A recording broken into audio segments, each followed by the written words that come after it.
করেছিলেন। দাউদ নবী আলাইহিস সালাম যে কোনো ধরনের লোহাকে হাতে নিয়ে গলে সেটা দিয়ে বিভিন্ন ধরনের অস্ত্র তৈরি করতেন। সুবহানাল্লাহ, আরো বলে সুবহানাল্লাহ। আমরা সেদিকে আলোচনা করব না।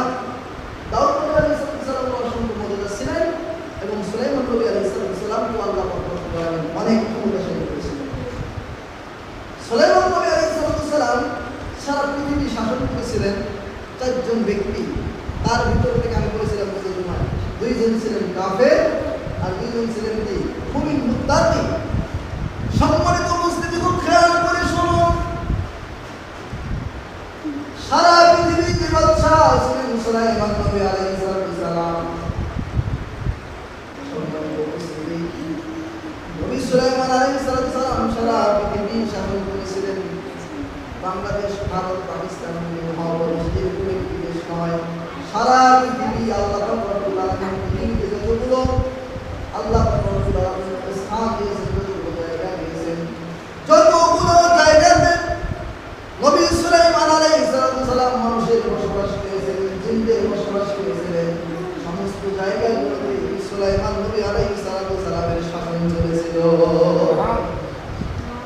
সুলাইমান নবী আলাইহিস সালাম শুধু মানুষের শাসন করেছিলেন এমনটা নয়, সুলাইমান নবী আলাইহিস সালাম শাসন করেছিলেন জিনদের, সুলাইমান নবী আলাইহিস সালাম শাসন করেছিলেন বাতাসের, সুলাইমান নবী আলাইহিস সালাম শাসন করেছিলেন মাটির ভিতরে গর্তের জীব জানোয়ার সমস্ত কিছু সুলাইমান নবী আলাইহিস সালাম শাসন করেছিলেন।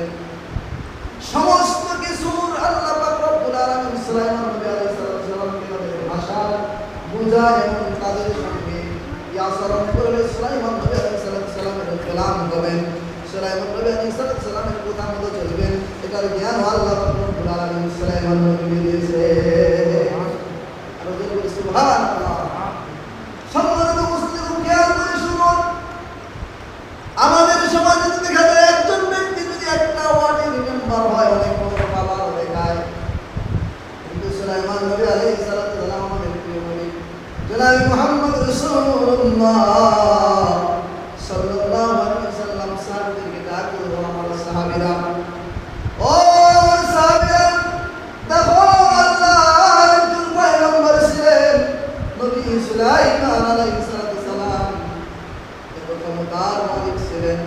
ও আমার সাহাবীরা, পৃথিবীতে এমন মানুষ ক্ষমতা পাওয়া যাবে না যেই নেতার কোথায় জিনগুলো আসে উঠে এবং বসে, যেই নেতার কোথায় জিনগুলো কথাবার্তা শুনে, যে নেতার কোথায় বাতাস সামনে হাজির হয়, যে নেতার কোথায় বাতাস আবার গন্তব্যস্থানে একজন ব্যক্তিকে আরেকজন জায়গায় গিয়ে পৌঁছে দেয়, এরকম পৃথিবীতে কোনো মানুষ শাসন করার মতো কোনো মানুষ পৃথিবীতে আর পরবর্তীতে আসবে না।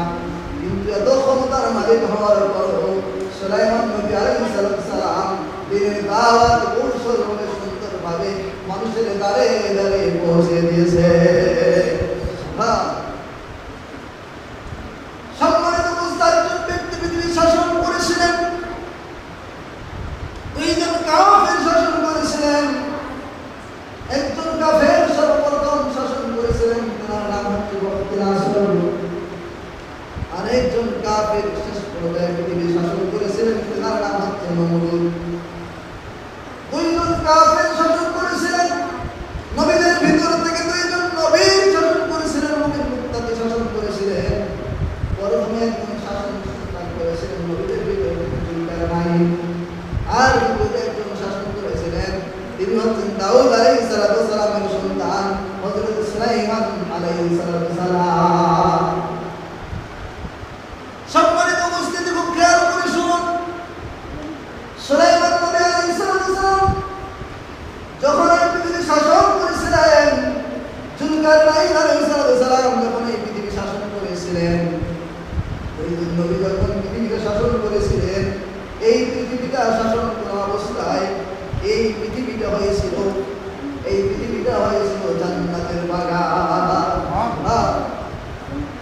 পক্ষান্তরে দুইজন কাফের যখন শাসন করেছিলেন, দুইজন যখন শাসন করেছিলেন, তার মুশরিকরা যখন শাসন করেছিলেন, তখন এই পৃথিবীটাকে এমন একটা পর্যায়ে নিয়ে গিয়েছিলেন, রাতে দিনে মা বোনেরা তারা ঘরে থাকতেন ধর্ষণের শিকার হতো। নমরুদ ছোট ছোট বাচ্চাদেরকে, ছেলে বাচ্চাদেরকে বিভিন্ন অবস্থায় কবর দিত। আর আল্লাহ রাসূল সাল্লাল্লাহু আলাইহি ওয়াসাল্লাম বলতেছেন, ও সাহাবীরা, দুইজন নবী যখন এই পৃথিবীতে শাসন করেছিলেন তখন পৃথিবীতে জান্নাতের বাগান হয়ে গেছিল। যখন দুইজন কাফের শাসন করেছিল পৃথিবীতে জাহান্নামের আগুনের মতো দপদপ করে জ্বলা শুরু হয়েছিল। সম্মানিত উপস্থিতি, খেয়াল করে শুনুন, এই আয়াত থেকে, এই কথা থেকে একবারে আমরা ক্লিয়ার হয়ে বলতে পারি, একবারে আমরা ক্লিয়ার হয়ে আমরা জানতে পারি যে আসলেই মূলত নবীরা যখন শাসন করেছিলেন তখন যেমন এই পৃথিবীর জান্নাতের বাগান হয়ে গিয়েছিল। ইন্নামাল উলামা ওয়ারাসাতুল আম্বিয়া, আলেমগণ যখন এই পৃথিবীটার শাসক হবে, এই পৃথিবীটা আল্লাহর জান্নাতের বাগানের মতো পরিণত হয়ে যাবে। সম্মানিত উপস্থিতি, খেয়াল করে শুনুন, নবী সুলাইমান এবার চলতেছেন, যাচ্ছেন, ক্লান্ত হয়ে গেলেন, পানির পিপাসা লেগে গেলেন। নবী সুলাইমান আলাইহিস সালাম ডাক দিয়ে বললেন,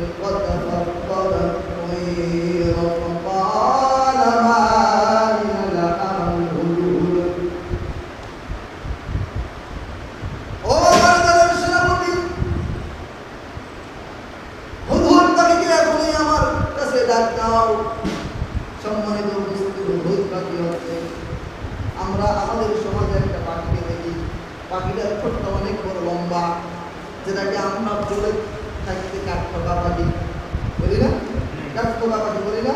দেখা যায় ওই গাছের ভিতরে করে গর্ত করে নিচ দিক দিয়ে কি করে বাসা বাঁধে। সম্মানিত তাফসীরকার লেখেন, হুদহুদ পাখি ঠিক একই রকম দেখতে, কাঠঠোকা পাখির মতোই তার ঠোঁট লম্বা, কিন্তু আসলে হুদহুদ পাখির কালার এবং বরণ এবং এই পাখিটা দেখতে আর অন্যরকম। কিন্তু কাঠঠোকা পাখির যত ঠোঁট যত বড় লম্বা, হুদহুদ পাখির এরকম বড় ঠোঁটটা লম্বা। সুবহানাল্লাহ। তাফসীরকারগণ লেখেন, হুদহুদ পাখিকে এত বড় ক্ষমতা দেওয়া হয়েছে, দিয়েছেন আল্লাহ পাক রব্বুল আলামিন। হুদহুদ পাখির ওই লম্বা ঠোঁট যখন কোনো জমিনের ভিতরে ঢুকে দিতেন, প্রবেশ করাইতেন, করার পরে কিছুক্ষণের ভিতরে তিনি বলতে পারতেন যে কত গভীরে পানি আছে এবং এখান থেকে কত কিলোমিটার দূরে পানি আছে। সুবহানাল্লাহ। আর যখন সুবহানাল্লাহ। সম্মানিত উপস্থিতি, যখন সুলাইমান নবী আলাইহিস সালাম ক্লান্ত হয়ে গেলেন, তার দলের সমস্ত মানুষগুলো ক্লান্ত হয়ে গেলেন পানির পিপাসায়, তারা ক্লান্ত হয়ে হুদহুদ পাখিকে যখন সুলাইমান নবী পূজা শুরু করে দিলেন, সকলেই বলতেছেন, ও নবী পয়গম্বর, সমস্ত কিছুই তো দেখতে পাচ্ছি, কিন্তু হুদহুদ পাখিকে তো আমরা কেউ দেখতে পাচ্ছি না। তাফসীরের ভাষায় দেখে আমকানা মিনাল গায়িবিন, হুদহুদ পাখিকে গায়েব হয়ে গেল নাকি, হুদহুদ পাখি কোথায় গেল? গায়েব শব্দ আমরা বলি না যে মানুষটা গায়েব হয়ে গেল, দেখতে দেখতে না এখান থেকে যায়, বলি কি বলি না? গায়েব শব্দের অর্থ হচ্ছে কি? অদৃশ্য হয়ে যাওয়া, গায়েব হয়ে যাওয়া, চোখের আড়াল থেকে দূরে সরে যাওয়া, আর দেখা পাওয়া না যাওয়া। এটা কি আপনারা বুঝতেছেন? সম্মানিত খুব খেয়াল করে শুনুন, অনেক মজার আলোচনা। হুদহুদ পাখিকে যখন দেখা পাইলেন না, সুলাইমান নবী আলাইহিস সালাম খুব রাগে রাগান্বিত হয়ে গেলেন, খুব রাগে রাগান্বিত হয়ে গেলেন। সুলাইমান নবী আলাইহিস সালাম যে ভাষা বললেন, যে ভাষা উচ্চারণ করলেন, আল্লাহ পাক রব্বুল আলামিন ভাষাগুলো লাউহে মাহফুজে, আল্লাহ পাক রব্বুল আলামিন লাউহে মাহফুজের কলম দিয়ে সুন্দর করে লিখে এটাকে নোট করে আল্লাহ পাক রব্বুল আলামিন লিখে দিয়েছে। সম্মানিত উপস্থিতি, হুদহুদ পাখির নিখোঁজ হয়ে গেলেন। হুদহুদ পাখিকে যখন খুঁজে পাওয়া যাচ্ছে না, সুলাইমান নবী আলাইহিস সালাম ডাক দিয়ে বলতেছেন, ও আমার দলের মানুষেরা, সকলেই শুনে নাও, সকলেই খুব খেয়াল করে শুনো, লাউ মুআযযিবান্নাহু আযাবান শাদীদান ওয়া লা'আযবান্নাহু আও লা'য়াতিয়ান্নি বিসুলতানিন মুবিন। এই কোরআনুল কারীমের আয়াত নাযিল করে দিয়ে আল্লাহ পাক রব্বুল আলামিন আমাদের নবী জনাব মুহাম্মদ রাসূলুল্লাহ সাল্লাল্লাহু আলাইহি ওয়াসাল্লাম শিক্ষা দেওয়ার জন্য আয়াত নাযিল করে দিলেন। যে আমার পয়গম্বর, ও আমার বন্ধু, খুব খেয়াল করে শুনুন, যখন কোনো ব্যক্তি দোষী সাব্যস্ত হবে, সুলাইমান নবী আলাইহিস সালামের কাছ থেকে তোমরা এই শিক্ষাটা গ্রহণ করো। নবী সুলাইমান আলাইহিস সালাম ডাকতে বলেন, ও আমার দলের লোকেরা, যদি এই মুহূর্তে যদি আমার দিবান্নাহু আযাবান শাদীদা, যদি এই মুহূর্তে হুদহুদ তাকে আমার সামনে এসে হাজির হয়ে যায়, এত পানির পিপাসা তবুও তাকে পাইলাম না, এখন এই যদি আমার সামনে হাজির হয়ে যায় আযাবান শাদীদা, আমি তাকে কঠোর থেকে কঠোর শাস্তি দিব। দিব কঠোর থেকে কঠোর শাস্তি দিব। সে যে আমাকে না বলে আমার কাছ থেকে চলে গেছে, আমার অনুমতি ছাড়াই এখান থেকে উধাও হয়ে গেছে, নিখোঁজ হয়ে গেছে, গায়েব হয়ে গেছে, এ কারণেই যদি সে আমার সামনে এখন হাজির হয়ে যায়, তাকে আমি আযাবান শাদীদা, কঠোর তাকে আমি শাস্তি দিব।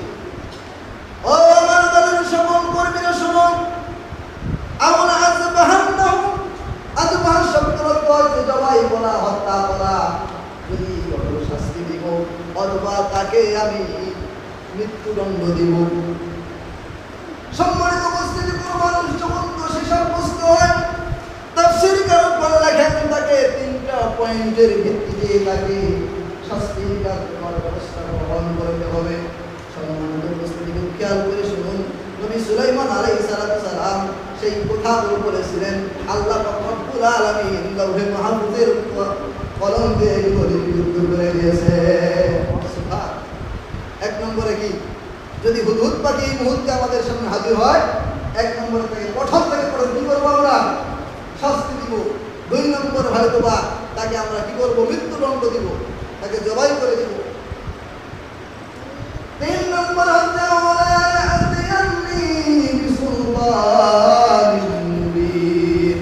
অথবা সে হুদহুদ পাখি যদি কোনো সত্য কোনো ভালো যদি সে যদি দোষী সাব্যস্ত না হয়, সে যদি তার এই দোষ যদি তার না থাকে, সেটার যদি আসল তথ্য, সেটার যদি সত্য কোনো প্রমাণ করতে পারে, তাহলেই তাকে আমরা মুক্তি করে দিব। সুবহানাল্লাহ। কয়টি শর্ত দিলেন? 3টি শর্ত। কয়টি শর্ত দিলেন? মুখস্থ করতে হবে। 1 নম্বর শর্ত দিলেন কি, যে যদি আমাদের সামনে হাজির হয় তাহলে তাকে কঠিন শাস্তি দিব, আর অথবা কি হয় দিব, মৃত্যুদণ্ড দিব। আর যদি দোষী সাব্যস্ত যদি হতে না পারে, যদি সে তার সত্যতা দিয়ে যদি প্রমাণ করতে পারে যে আমি দোষী নই, তাহলে তাকে কি দেওয়া হবে, মুক্তি দেওয়া হবে। সুবহানাল্লাহ। সম্মানিত উপস্থিতি, বর্তমান প্রেক্ষাপট থেকে শুরু করে আমার মুস্তালিন যখন হয়েছে 2007 সাল থেকে, খবর দিনের আমল থেকে আমি সব কিছুই বলতে পারি। আমাদের বাংলাদেশ তো মূলত কথাগুলো হয়তো অনেকের এতক্ষণ ধরে ভালো লাগছে, যখন খারাপও লাগতে পারে, কিন্তু বাস্তব প্রেক্ষাপট অনুপাতে তাফসীরের আলোকে যখন আপনারা আলোচনা করবেন, প্রেক্ষাপট মিলাবেন, দেখেন 2014 সালে যখন আল্লামা সাঈদীকে ফাঁসির কাস্টে নিয়ে যাওয়া হয়, যখন কি ট্রাইব্যুনাল গঠন করা হলো, আন্তর্জাতিক ট্রাইব্যুনাল, তখন ট্রাইব্যুনাল যখন গঠন করা হলো, তখন ফাঁসির কাস্টের মুখ থেকে, সেখানে দশপট থেকে যেই আসল প্রধান সাক্ষী, সেই সাক্ষীকে কি করা হলো, ভারতে পাঠিয়ে দেওয়া হলো। তার মানে সত্যের সাক্ষ্য যে একজন ব্যক্তি দিবে, সত্যটা থেকে সাক্ষী দিবেন, এটা তাকে সে যদি আসলেই মূলত দোষী হয়, তাহলে তার কি হবে, কোরআনের ভাষায় তার কি হবে, কঠিন থেকে কঠিন শাস্তি হবে। যদি সেটা না হয়, তার থেকে আরো বেশি দোষী হয়, তাহলে তার প্রয়োজনে মৃত্যুদণ্ড হবে। আর যদি সেটাও না হয়, যদি সত্য যদি প্রকাশ করতে পারে, সত্য যদি প্রমাণ করতে পারে, তাহলে তাকে কি করতে হবে, বেকাসুর খালাস দিতে হবে, মুক্তি দিতে হবে। কিন্তু আমাদের সমাজে দেখা যায় মামলা একবারে সাজা, শুধু দল আলাদা হওয়ার কারণে হাজার হাজার মানুষকে গুম এবং হাজার হাজার মানুষকে, হাজার হাজার নেতা কর্মীকে ফাঁসির কাছে জড়িয়ে ফাঁসি দেওয়া বলে। দুনিয়াতে যদিও আমাদের হিসাব না হয়, আমাদের সমাজের কিছু মানুষ আছে অল্প কিছুদিনের ব্যবধানে এগুলো সমস্ত কিছু ভুলে যায়, সমস্ত কিছু ভুলে যায় যে আগে পেয়েছিল সেটাই ভালো ছিল, আগে যা ছিল সেটাই ভালো ছিল। কিন্তু হাজার হাজার মানুষকে বিনা অপরাধে ফাঁসির কাছে তুলে, হাজার হাজার মানুষকে, লক্ষ লক্ষ মানুষকে বিনা দোষে জেলে রেখে কতদিন তাদের পরিবার থেকে তাদেরকে বিচ্ছেদ করে রেখেছে। সম্মানিত শুনুন, যখন এই কথা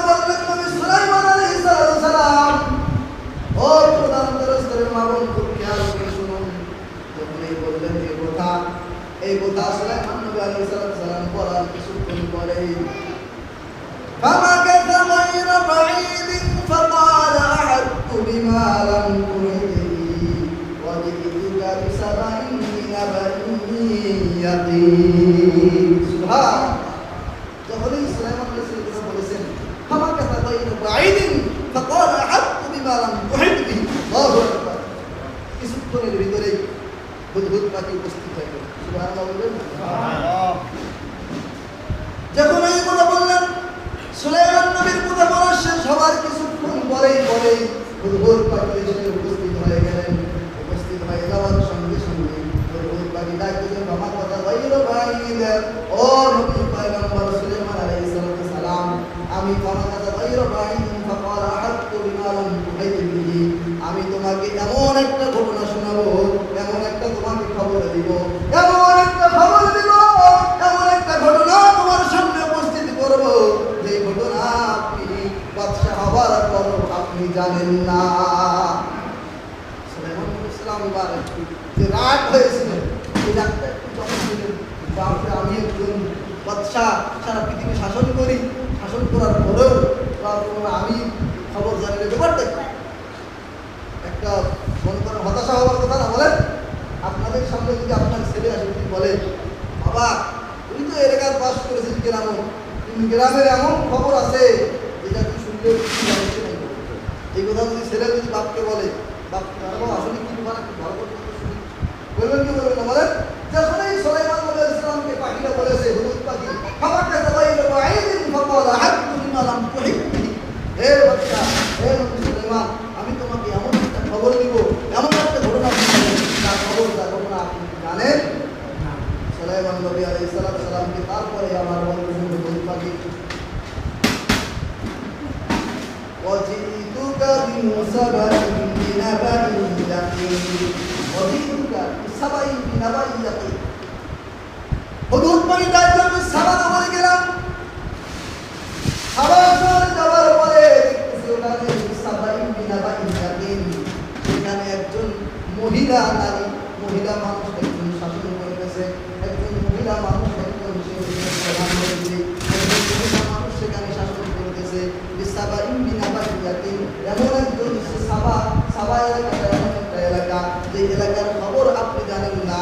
তারপরে হুদহুদ পাখি বলতেছেন ইন্নী ওয়াজাদতু ইমরাআতান তামলিকুহুম ওয়া উতিয়াত মিন কুল্লি শাইইন ইন্নী ওয়াজাদতু ইমরাআতান তামলিকুহুম যেমন আপনি আপনার প্রেসিডেন্ট রয়েছে, যেমন আপনি আপনার মন্ত্রী রেখেছেন, যেমন আপনি আপনার সিংহাসন রেখেছেন, এখানে কত সুন্দর করে আল্লাহ বলতেছেন ওয়া উতিয়াত মিন কুল্লি শাইইন ওয়া লাহা আরশুন আযীম। মানে হুদহুদ পাখি বললেন না যে সুলাইমান আপনার যে সিংহাসন রয়েছে, আপনার যে ওয়া লাহা আরশুন আযীম আপনার যে সিংহাসন রয়েছে এই সিংহাসনের চাইতে আরো বড় সেই সিংহাসন, এটা বললেন না। এই কথা যদি বলতে তো পাই বলে আর আমার উপর দিয়ে আমার সিংহাসন হচ্ছে তার বড় সিংহাসন হচ্ছে পাবে কি করে ধরো এই প্রধানমন্ত্রীর উপরে যদি আপনি ডাকতে পারেন আপনি কি প্রধানমন্ত্রী আপনার সাথে বড় সিংহাসন আমি বানাবো, এই কথা বলে তো প্রধানমন্ত্রী রাগ হবে কি হবে না? এই কথা তারপরে বললে তো হুদহুদ পাখি বলতে এই কথা বললে তো মার খাওয়ার লাগবে। এত মানে কৌশল করে হুদহুদ পাখি বলতেছেন যে নবী সুলাইমান আপনি যে মন্ত্রী রেখেছেন আপনার মতো মন্ত্রী ওখানেও আছে, আপনি যে এমপি রেখেছেন এই এমপি ওই সাবার ওই রানীরও এইরকম এমপি রয়েছে। আপনি যেহেতু আপনার সিংহাসন আমি এমন সিংহাসন দেখছি ওয়ালাহা আরশুন আযীম এমন সিংহাসন যে সিংহাসন আমার জীবনে কোনোদিন এরকম সিংহাসন চোখে পড়ে নাই। সুলাইমান নবী বললেন না মানে হুদহুদ পাখি বললেন না যে তোমার চাইতে আরো বেশি সিংহাসনটা বড় বা তোমার চাইতে আরো সিংহাসনটা দেখতে আরো খুব সুন্দর, এরকম সিংহাসন নয়, এমন সিংহাসন দেখেছি যে সিংহাসনটা কি ওইরকম সিংহাসন আমার চোখে দিয়ে এখন পরে সম্মানিত উপস্থিতি সময় যেহেতু সরকার অনেক কম মানুষ সাধারণ ইসরায়েলের এই তাফসীর মারাত্মক কাছে আল্লাহ অভিজ্ঞান করে আমরা সামনের জুমায় ঠিক এখান থেকে আমরা আবারও কি ঘটনা ঘটলেন বিলকিস রানীর সঙ্গে কিভাবে দেখা হলো, সূরার নাম হলে কি কারণে দুইবার বিসমিল্লাহ আল্লাহ পাক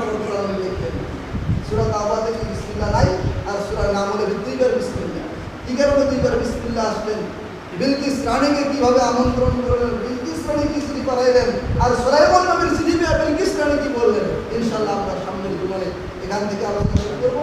দেখা যাক কতটুকু পর্যন্ত আলোচনা দেওয়া যায়। আল্লাহ সকলকে যতটুকু আলোচনা করা হলো এখান থেকে যে শিক্ষা আমরা অর্জন করেছি, আমি সমস্ত শিক্ষা গত জুমার আলোচনা, আজকের আলোচনা এবং সূরা নাহলের তাফসীর শেষ করে যতগুলো শিক্ষা আসবে সমস্ত শিক্ষা নোট করে আপনাদেরকে শুনে দেওয়া হবে ইনশাআল্লাহ। আসলে আল্লাহ সকলকে ইমান ও আকিদার সহিত এই আলোচনাকে বুঝে তার উপর জীবনযাপন করার তৌফিক দান করুন। সাল্লাল্লাহু আলাইহি ওয়া সাল্লাম।